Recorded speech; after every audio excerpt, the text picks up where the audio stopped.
Dando continuidade agora então e finalizando já essa parte inicial que nós fizemos, né? Nós vamos agora criar um arquivo. Eu poderia fazer essa configuração direto já nas URLs, né? Eu poderia já criar direto nas URLs, mas eu não farei isso. Eu vou criar um arquivo separado porque facilita depois a nossa manutenção, né? Facilita depois, inclusive, a organização do código e tudo mais. Então, aqui dentro do core, parece que nesse momento inicial a gente está criando um monte de detalhes, um monte de coisinhas, né?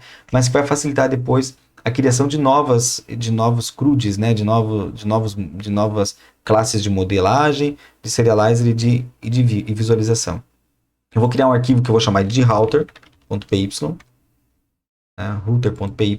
E neste caso eu vou importar do REST Framework.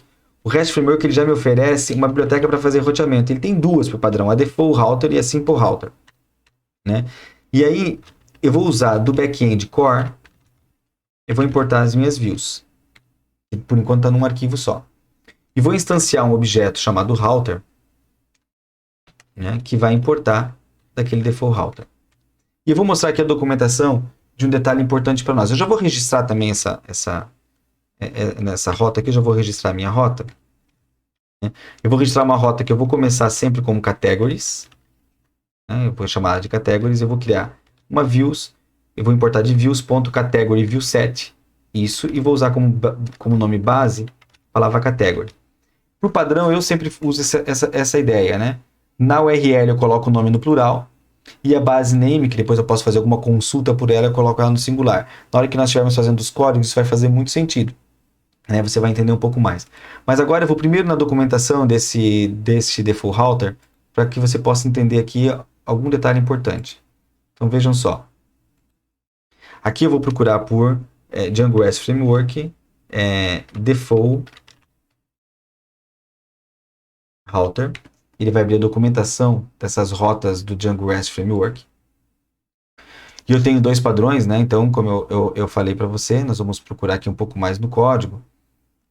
Então, muitas vezes o pessoal faz, né, uma rota específica para fazer, para dar um get, né, para dar um list. Então ele vai ter que executar o comando snippet list para poder pegar só um detail, snippet, então ele vai fazer um código aqui para pegar só esse snippet detail que vai receber esse parâmetro. Eu poderia fazer tudo isso, mas esse é o padrão, sempre isso é necessário. Então o Django já fornece para nós um atalho para isso, um middleware que resolve para nós, que são esses default routers aqui, ó. Então quando eu estou usando um default router, não é essa a documentação que eu quero mostrar, deixa eu voltar aqui. Quando eu vou usar um default router do Django REST Framework, deixa eu ver se é nesse aqui. É isso mesmo. Aqui tem uma tabelinha, tem a Simple Router e a Default Router. Elas mudam pouca coisa, né? Mas quando eu crio uma Default Router, então ele já vai automaticamente, ele tem já uma action pronta para listar, para criar. Se eu mando um get no endereço, ele vai executar o list. Se eu mando um post no endereço, ele executa o create. Agora, se for num endereço que já tem também uma chave de busca, se eu der um get, ele está fazendo um retrieve. Ou ele está fazendo um update, partial update, se eu estiver mandando um patch para ele, ou um put, né? Ou se estiver mandando um delete, ele está executando o método destroy. Então, esses são os métodos que eu teria que criar, mas que o Django já me fornece pronto esses métodos também. A não ser que eu precise reescrever o comportamento padrão desses métodos, isso já está pronto. Não preciso fazer nada mais. Então, só para entender, né, se caso você queira olhar essa documentação dos routers, né, então, django-restframework.org/API guide/routers tem uma explicação de como utilizar um modo avançado, inclusive disso aqui. Eu vou voltar agora aqui no código, né? Então, nesse caso, que uma hora que eu já defini minha categoria, eu só preciso importar isso para ser utilizado lá nas URLs que nós já começamos a definir antes. Então, eu vou vir aqui nas URLs, que está na minha raiz do meu projeto, né, no back-end. Então, eu venho aqui nessas URLs. E agora aqui, então, o que eu vou fazer? Eu vou apagar um espaço aqui para padronizar o código. E vou importar, então, do back-end core router, eu vou importar o objeto router que nós definimos. E depois que nós definimos todas essas APIs aqui, né, todos os detalhes, eu vou colocar o seguinte: se ele não achar nenhum desses endereços, tudo que começar com API, no meu caso, ele vai incluir esse roteador aqui, esse roteador, esses endpoints que foram definidos nesse arquivo. Então, deixa só eu importar aqui a biblioteca include, né? Importar a biblioteca include do Django URLs. E agora, aqui no final, eu vou vou dar um include do quê? De router.urls, né? Pronto. É isso que eu vou fazer. Vou dar um include de router.url. Feito isso, o Django já vai reler os dados para mim. E agora eu vou voltar aqui nesse ambiente de documentação do OpenAPI, né, do Swagger. Vou ler novamente e eu já tenho agora os métodos get, post para categorias. Também já tenho um API categories para fazer, passando um ID por parâmetro, tanto para fazer get, put, patch ou delete, né? Nós podemos agora, então, fazer um teste do funcionamento dessa API. Veja que se eu tentar fazer um get aqui agora e executar, né? Ó, então, e dar um executar aqui, ele vai me executar essa API vazia, né? Não tem nenhum resultado. Se eu vier dar um post aqui, então eu mandar gravar aqui uma categoria 1, né? E executar, ele vai tentar executar, vai criar essa categoria, ele conseguiu criar essa categoria padrão aqui dentro, né? Eu não fiz a parte de permissões ainda, isso vai ser feito num outro momento. Agora, se eu executar, eu já tenho aqui uma lista de objetos JSON, né? Então, uma lista de objetos aqui, né? Com um array de objetos, ou uma lista de objetos, vai depender, né, de quem está utilizando. No Python, a gente chama isso de uma lista. No JavaScript, vai ser chamado de array de objetos. Então, eu tenho aqui, então, um array com esses dados. Se eu adicionar uma nova categoria, eu vou chamar aqui de categoria 2, e vou executar e vou adicionar. Então, agora eu já tenho duas categorias. E se eu novamente aqui em cima executar o método get, nesse endereço, eu tenho as duas categorias criadas. Veja, só para que você entenda, se eu executar pelo navegador esse endereço, eu tenho aqui no banco as duas categorias criadas, né? Ele está mostrando aqui nesse formato aqui porque eu deixei, né, o Django REST Framework me dá essa telinha bonitinha assim também para poder fazer as coisas por aqui, né? Mas ele vai me retornar uma API assim, né? Um formato JSON, assim, né? Depois isso aqui, a gente retira essa parte de tela aqui, né, para ele não apresentar esse dado dessa forma, né? Já vou mostrar como fazer isso. Agora eu posso também vir aqui embaixo e fazer um put, por exemplo, fazer uma alteração, né? Eu quero fazer uma alteração no código 2, o que antes era categoria 2, agora vai ficar, por exemplo, categoria de veículos. Eu vou mudar a description para veículos, vou salvar, ele fez uma alteração.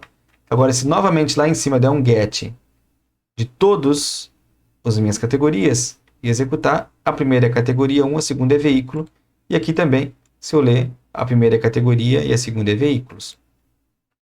Eu posso também fazer, por exemplo, um get só da categoria 1. Então, eu tento, passo para o parâmetro 1, então ele vai mudar aqui para /API, /categorias, /1. Então, eu vou executar, ó, ele passou para 1, ele veio só aquele objeto da categoria 1, e eu poderia fazer um delete também, para apagar ou para fazer um patch, um delete desses dados. Isso tudo já está funcionando perfeitamente bem e não preciso fazer mais nenhuma alteração.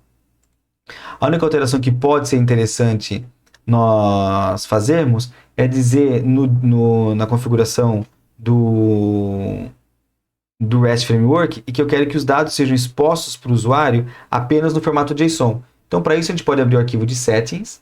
Lá onde já definimos as configurações do REST Framework, tem uma configuração que a gente pode utilizar, que é a configuração Default Rendering. Então, ó, eu pus aqui Default Render Classes. Então, quais são as classes que eu estou usando para fazer o meu render? Meu renderer. Qual é a classe que eu quero utilizar para fazer o meu render? Eu posso ter mais que uma, é uma lista que eu posso passar, mas neste caso, a que eu quero utilizar é apenas a do JSON Renderer, que já vem com o REST Framework.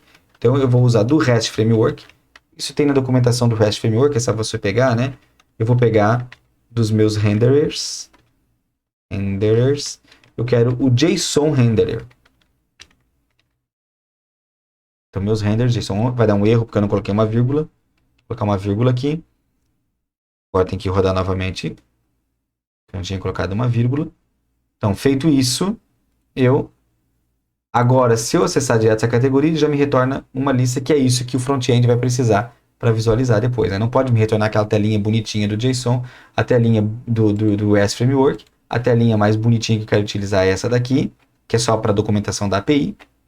E aqui, então, é como se o usuário fosse acessar. Mas neste caso, o usuário pode acessar também via o Postman que nós tínhamos feito antes, né? Então, ao invés de usar um GET aqui, eu quero usar um GET em API/categories.